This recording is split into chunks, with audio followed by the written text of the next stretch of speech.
important philosophy called being and Dasein. So first thing, look here. It is said that being is the most universal and the emptiest concept. Universal because it is present everywhere, in every object, physical, non-physical, living, non-living. There is one hidden essence, and that is called as being. And being is emptiest concept, because no matter what, how much we explore it, we will always find nothing inside it. So being and time is a very important work of Heidegger that was written around 1927, and it was intended to describe the analytic of Dasein, not like an analytical philosophy that we can think about. It is about the concept of analytic of Dasein in the light of temporality. That means related to the time. How being is related to the time, and how time forms the horizon for the question of being. So here we have started about ontology, and whatever ontological concept we have seen before, that we will destroy and we will start everything afresh. So here we can see the three divisions of his work. First is the preparatory fundamental analysis of Dasein. Dasein, you will be very much amazed at why this word Dasein. But here is also a story that I will disclose later. Next is Dasein and temporality, and the third is time and being. So this is very important and relevant concept when we understand the idea of being, because as I said earlier, the idea of being is related to the time itself. With time only this idea of being could be measured. Without time, it won't be easier to understand and discuss the idea of being. So, because I said that it was the destruction of the earlier ontology. So, which kind of earlier ontology? It is a traditional ontology that was seen in the Plato's notion of the ideas and the Aristotle primary substances. All these ontological ideas was destroyed in Heidegger's point of view, because his philosophy has rejected traditional way of speaking about human being in terms of consciousness.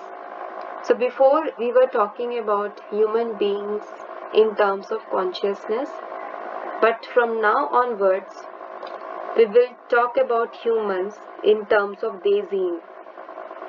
That means we will talk about humans from a specific point of being, as a being who is distinguished by his relationship to being. That means from a very special perspective we are going to talk about human being. So here let's see what Heidegger talks about the human existence. He says that human existence is a happening. What is happening? Happening is something that is present all around and that we can observe every time. So in his work Being and Time, he also tried to apply the hermeneutic phenomenology to an analytic of man's mode of being. So the major question is about the meaning of being, and this major question is dealt within the concept of ontology. Ontology, as I said earlier, that is the study of the idea of being. So till now we have studied about the phenomenology in Husserlian style, Now we will look forward to Heidegger's concept of phenomenology. What Heidegger thinks about phenomenology. So, because we have understood in Husserl that he has provided us with a meaningful theory like epoch, where we can put the existence in bracket and when we can reach towards a consciousness. But here Heidegger has reopened the bracket to let existence back in. So here existence is to be understood as neither mere subjectivity nor objectivity, but as an essential openness to the being of beings. So here Heidegger is not separating existence from the being. He is taking existence as a part of being that cannot be separated. Just like when two colors are mixed together, then that colors are not easy to separate. Unless and until we bring some chemical reaction, that color is not easy to separate. The same way, the existence and the being are not easy to separate. So in Husserlian philosophy, phenomenology, we have also seen about the idea of suspension, where we can suspend our existence to work towards a consciousness. But now, what Heidegger is doing, he has shifted the emphasis from the meaning of consciousness to the meaning of being. So this is a very important development, because till now we were into the fact that we have to go to the depth of consciousness, we have to understand about pure consciousness. But now Heidegger is saying that we don't have to understand consciousness, we just have to analyze being from a being perspective. We don't have to separate it, we don't have to analyze it differently. We have to look it as it is. Whatever it is, we have to look it in the same way. So here arises the question of being. What exactly is being?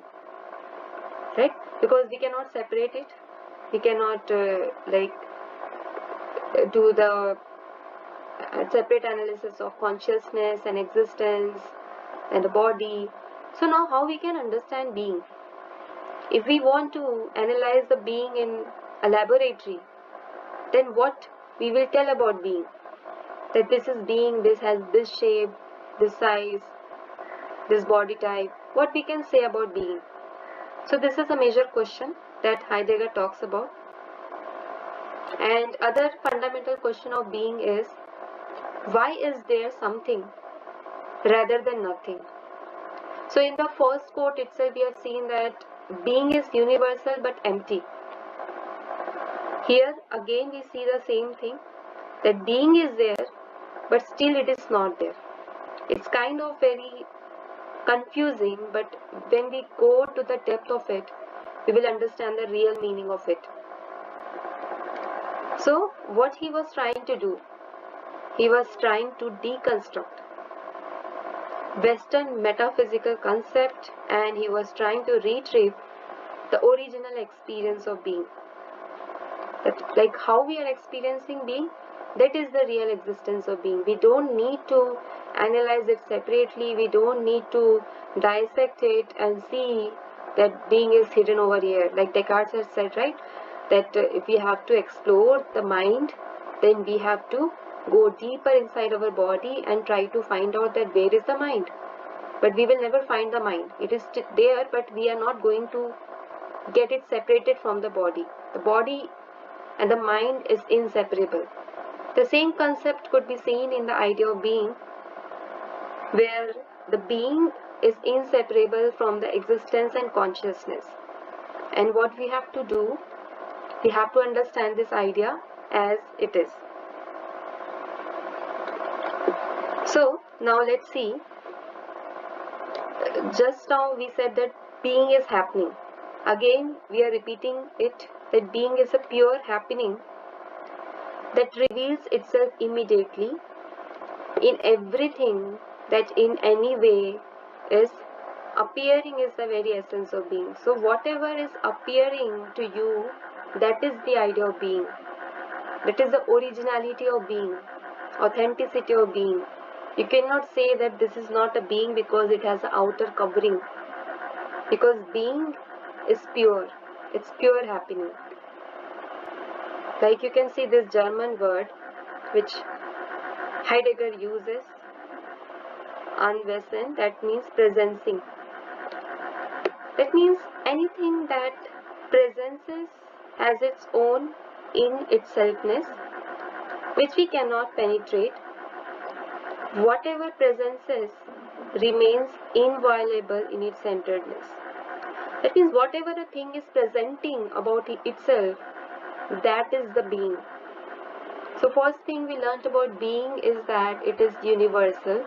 Second thing we learnt about being is that it is empty. Third thing we learnt about the being is that it is original, authentic. And fourth thing we learned about being is that it is always presenting itself in its truer sense. So here let's just conclude this point. Heidegger explains that the being of what is self-maintaining, self-concealing, as well as self-maintaining, self-revealing. So this is also a very important point. You don't need any kind of telescope or any kind of devices to glance into the idea of being. It is just self-revealing. So it is, once again, it is pure happening that meets human being in whatever is. So this is the idea of being, that is pure happening. So these few concepts we can use to elaborate our ideas of being. If we want to define being in an ontological way, we can use this 4 to 5 segments to describe being. Because these all ideas are very subjective and we cannot write as it is. Whatever Heidegger has mentioned, we cannot write as it is because the concepts are less, explanation are more. And to reach towards the explanation part, we have to understand it.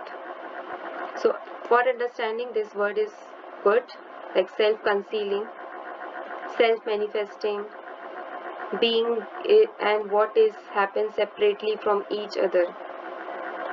So when you are watching the being or when you are observing the being, you cannot say that what is this, because it is actually presenting in its real form. This is very subjective, right? That means when you will observe the being, you will totally be aware of that part. Nobody should come and tell you that this is being, this has this much of qualities and quantities. Nobody should say that, because once you observe the being, you will be having a total awareness of it, right? So that is the major aspect of being. And in the other work like Identity and Difference, Heidegger uses a word like "anweren" to describe the happening in terms of the enduring quality of the happening of being. So pure happening comes initially upon what is, allowing the later to present itself as unconcealed.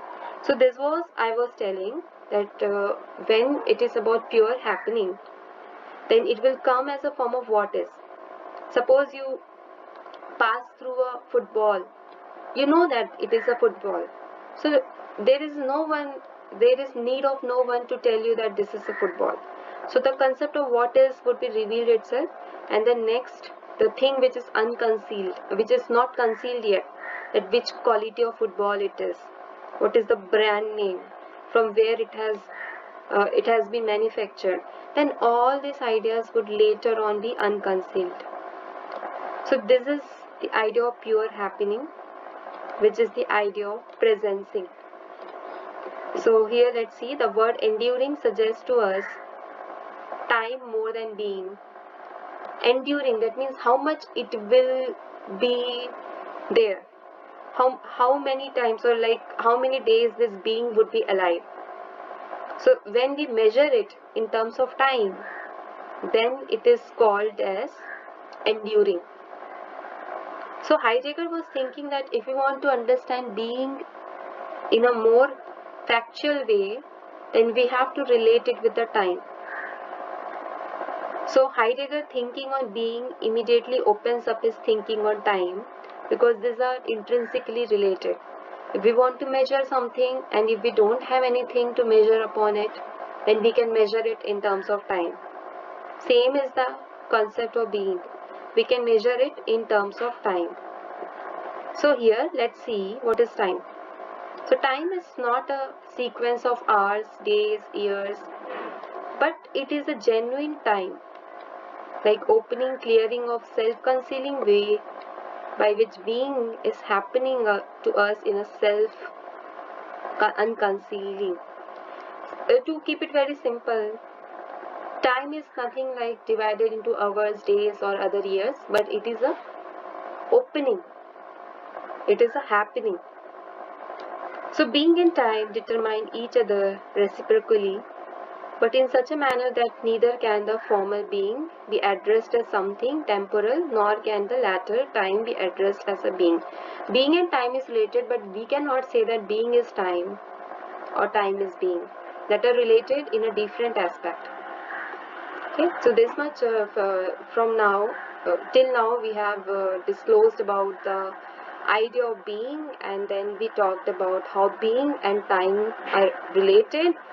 And now let's discuss about the temporality of being.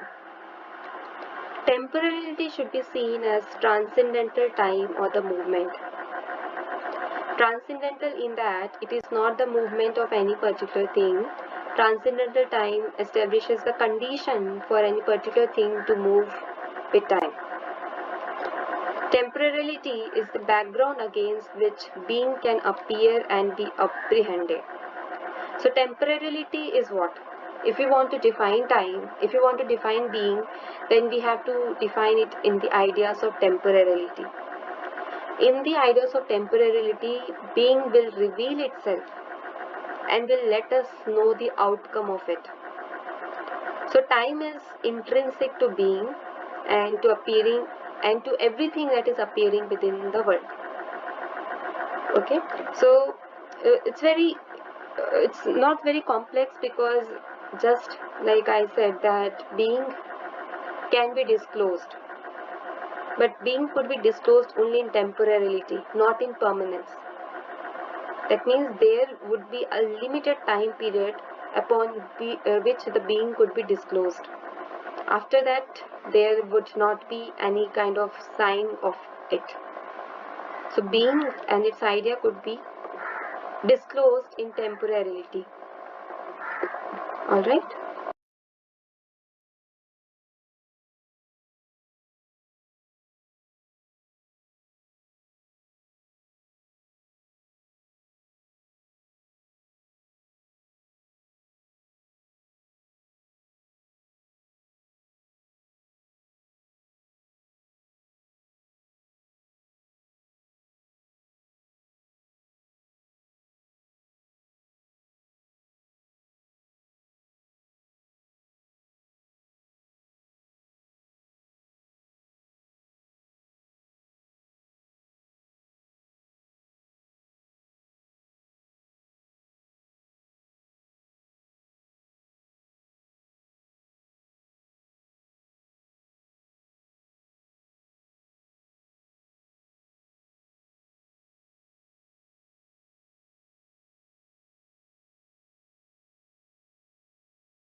of human being is temporality. For we can only understand ourselves in the present by referring to the temporal horizons of our existence. So, to understand human, one has to be a human. This is what I said earlier. And if you want to understand human, then we can only understand it in temporality. Because humans are in temporality. Temporality means the combination of present, past and future. So man is temporality because what he is always presupposes what he has been and what he will be. That means our conditions are always changing. What we were yesterday, we are different today. What we will be tomorrow, it will be different from today.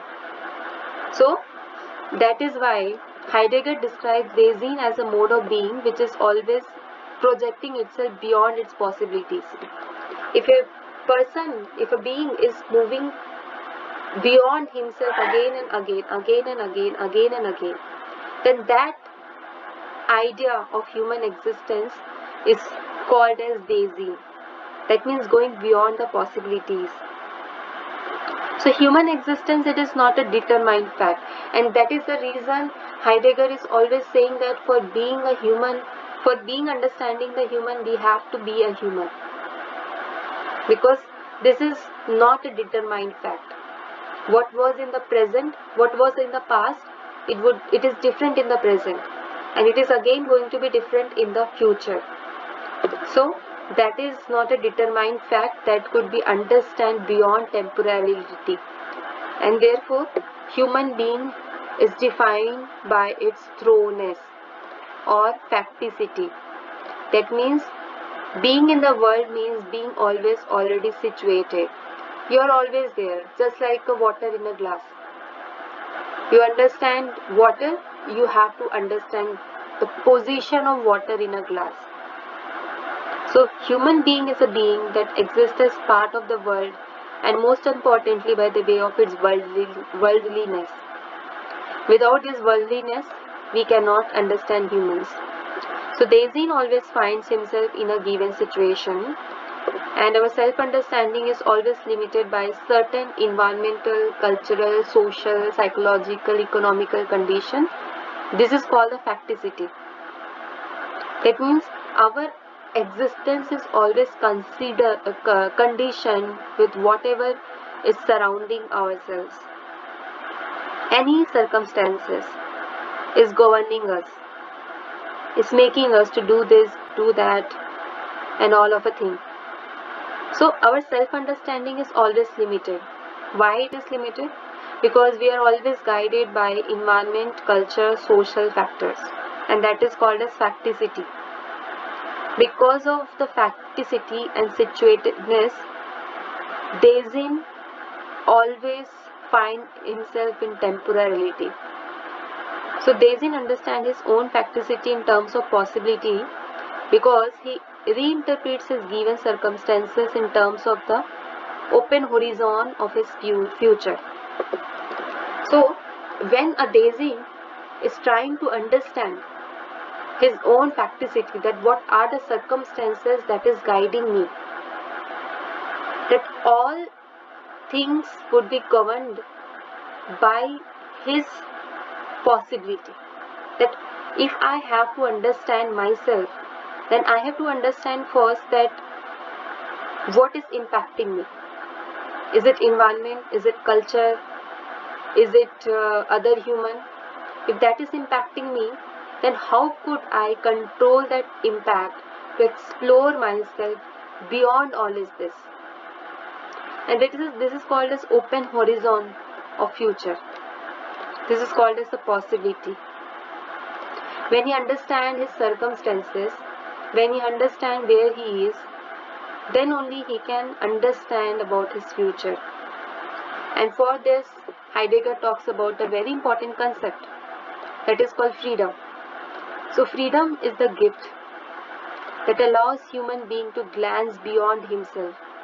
So right now there was a question, how can I take myself beyond the circumstances?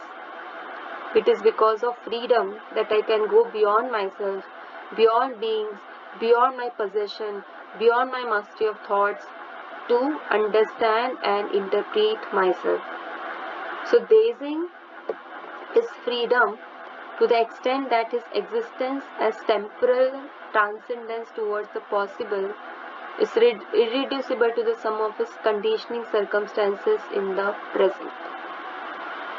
So this means that one is free to the extent that his temporal condition, his conditioning, is not bringing limitation to his present condition. I am free when I can consider that my circumstances are not restricting my possibilities. If it is restricting my possibilities, then I am not free. So human beings are always evolving in this thrownness. They are thrown into a world and they have to explore himself. They have to dive through the conditions. And once he has crossed the river of conditions, then only he can say that he is free. So Dasein is free, is not predetermined. The freedom comes by itself. When a Dasein throw himself into the world and just wave through the hurdles of conditions, and then he crosses all the conditions and land into an island which is free of all the conditions. That is called as freedom. Okay? So here human being find his freedom in caretaking, like as a shepherd of being, in concernfully letting the being of beings be. So he is always reflecting himself, caring about himself, like a shepherd takes care of his cattle. The same way humans are taking care of himself. He is trying to interpret himself differently in this context of world. Okay, so this was some of the idea of freedom. And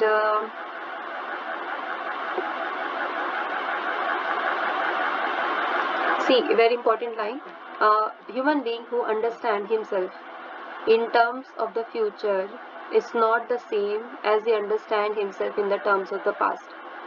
Why? Because he is thrown into this world and he is always evolving and he is getting influenced by so many things like religion, nationality, language, political system, and that is the reason our past is not the same as our present and our future is never going to be the same as our past. So understanding, if we talk about, it is the pre-reflexive moods of our lived experiences. Lived experiences like anguish, guilt, fear. So Heidegger says that it is not just psychological emotion, but it is an ontological act of pre-understanding.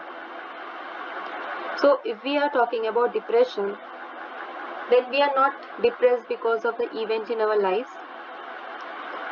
We are depressed because it is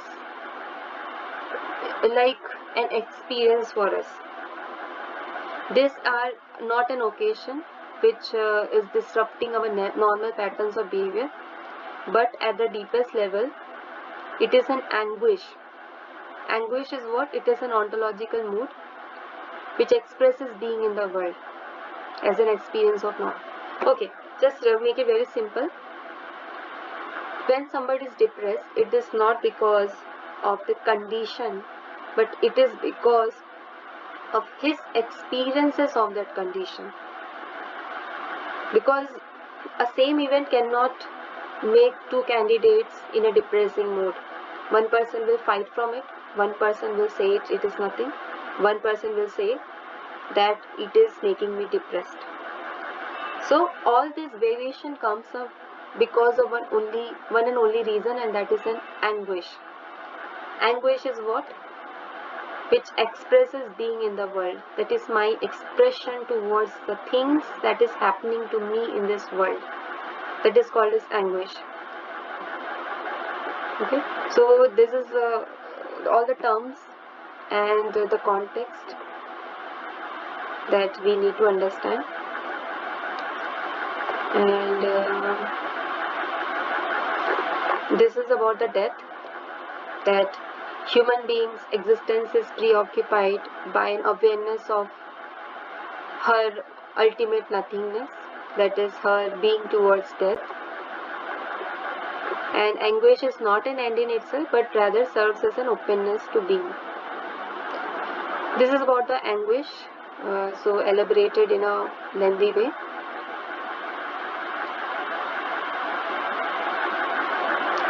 Now, here it is talked about the care. Care, like we said earlier, that human beings always strive to care for itself, and then care only makes all the possibilities clear for him. Now let's come towards important concept, authenticity and inauthenticity. So here let's see, Dasein is authentic when he ceases to take the world for granted as some objective entity present at hand, recognizing as an open horizon of possibilities. So being is authentic through the temporal horizon of Dasein, as it is lived towards its final possibility of death and so remains open to the otherness of being. Authenticity is something which is kind of revelation of itself by itself. A being is revealed authentically when he can understand itself and his expression towards the other existence of the world. Authenticity, if we understand in a very one word, it is original. It is the as it is thing. But if it is inauthentic, that means it has adulteration. It is not pure.